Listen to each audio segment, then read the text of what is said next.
As a human ہم دونوں کے اندر کوئی فرق نہیں ہے.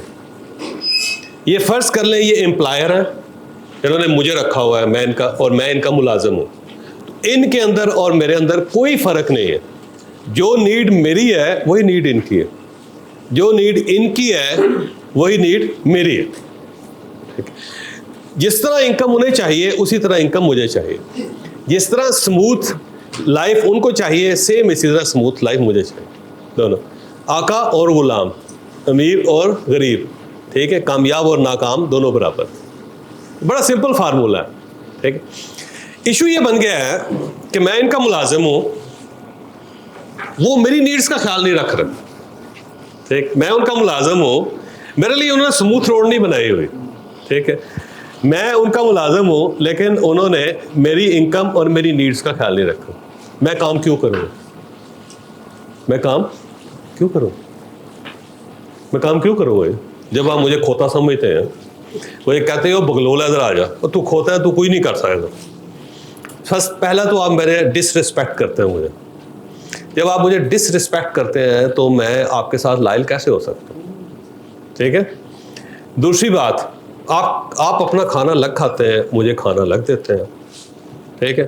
تو مجھ سے کیوں توقع کر رہے ہیں کہ میں آپ کے کھانے کے لیے زیادہ اچھا بندوبست کروں. کیا خیال ہے؟ وہ ہم پنجاب یونیورسٹی میں ہوتے تھے نا جی, پنجاب یونیورسٹی میں ہم لوگ تھے, یہاں پہ ہم ایک ہاسٹل میں رہتے تھے. ایک لڑکا تھا جو ٹی بوائے تھا وہاں پہ, تو اس کی کنٹین تھے زبیر صاحب. تو ہم 5-6 لڑکے وہاں بیٹھتے ہوتے تھے. اس کا نام ہم نے رکھا تھا بگلول. ساتھ اس کے نا پنجابی کی گالی بھی دیتے تھے بگلول کو. تو اسے کہتے اوئے بگلول چال ہے کیا. ٹھیک ہے. وہ بیچارہ سرگودا سے کسی سائڈ سے آیا ہوا تھا. تو پورے 2 سال جی ہم اس کے ساتھ یہ سلوک کرتے رہے, میں چائے پلاتا رہا.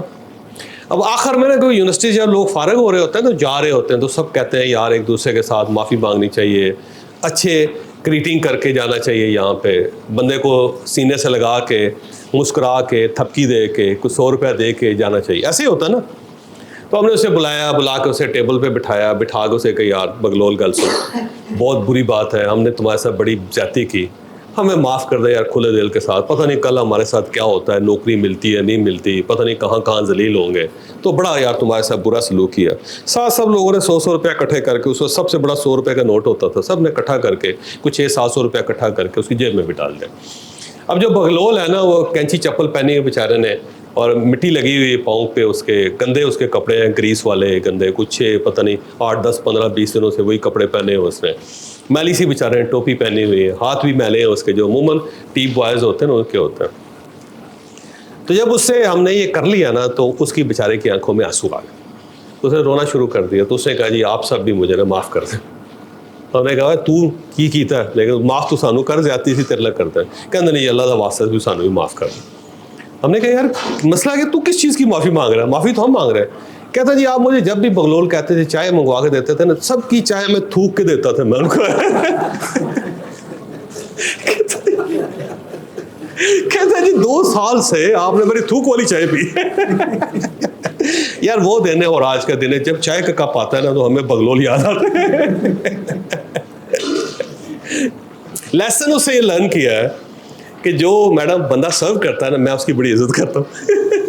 بڑے پیار سے اس کو کہتا ہوں کہ خرم صاحب, ابھی بھی میں ناشتہ کر رہا تھا نا, میں جب گیا ہوں نا تو سارے ویٹر جو ہوتے ہیں نا وہ مجھ سے ملنے آئے. وہ اس لیے نہیں کہ میں کوئی سیلیبریٹی ہوں یا میری شکل کسی نے دیکھی ہے, وجہ سمپل یہ ہے کہ میں ان کی رسپیکٹ کرتا ہوں. جب بھی آتا ہوں, جو خواتین ہیں وہ جہاں پہ سرو کرتی ہیں میں اٹھ کے ملتا ہوں ان کو. ٹھیک ہے. اور میں اٹھ رہا تھا نا, کرسی ایک خاتون کر, میں نے کہا نہیں آپ نے کرسی کو ہاتھ نہیں لگانا, میں خود کروں. ٹھیک ہے. رسپیکٹ کر. اور سب کا اسی وجہ سے وہ مجھے رسپیکٹ دیتے ہیں, مجھے کھانا اچھا دیتے ہیں, چائے اچھا دیتے ہیں, ٹیبل پہ سرو کرتے ہیں, کسی اور کو وہ لفٹ نہیں کرواتے. سیم وجہ یہ ہے کہ میں ان کی رسپیکٹ کرتا ہوں. اور یہ جو چیز تھی مجھے بگلول نے سکھائی تھی کہ اگر میں بگلول کو کہوں گا بگلول, تو میری چائے میں تھوک کے مجھے دے گا وہ زبیر صاحب. تو آپ کا جو امپلائی ہے سر, جب ڈس ریسپیکٹ کر رہے ہیں آپ اسے, اس کی نیڈ کا خیال نہیں رکھ رہے آپ, اس کی انکم لو رکھی ہوئی ہے آپ نے, اس کو دوائیوں کی ضرورت ہے, آپ نہیں اس کو پرووائڈ کر رہے. ٹھیک ہے. وہ کیوں کرے گا کام, مجھے وجہ بتا دیں آپ. اس شخص کو جو اللہ تعالیٰ کو ڈس رسپیکٹ کر رہا ہو, جو اس کی حمد و ثنا نہ کرتا ہو, خدا تو اس کی بھی نہیں سنتا, خدا نہیں سنتا. اور آپ یہ ایکسپیکٹ کر رہے ہیں کہ جو آپ کے ملازمین ہیں, جو آپ کے ساتھ کام کر رہے ہیں, آپ ہر وقت اس کو ذلیل کرتے رہیں, اس کی نیڈس کا خیال نہ رکھیں, اس کے لیے اسموتھ روڈ نہ بنائیں آپ ہیں, اور وہ آپ کو پرفارم کر دے. کیوں کریں؟ سوال ہے نا.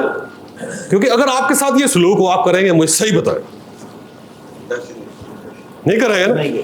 اگر آپ کو یہ یقین نہ ہو کہ کل آپ یہاں پہ ہیں یا نہیں ہیں, اور اگر آپ کو یہ یقین نہ ہو کہ کل کو جب آپ کے بچے بڑے ہوں گے تو آپ کچھ نہ کچھ اس کمپنی سے ان کو سرو کر سکیں گے, یا جو آپ کا مالک ہے وہ آپ کے بچوں کا خیال کے بارے میں سوچ ہی نہیں رہا ہے, آپ کے بارے میں نہیں سوچ رہا, آپ کی ہیلتھ کے بارے میں نہیں سوچ رہا, تو آپ کام کریں گے اس کے پاس؟ صحیح بتائیں. نہیں کریں گے نا.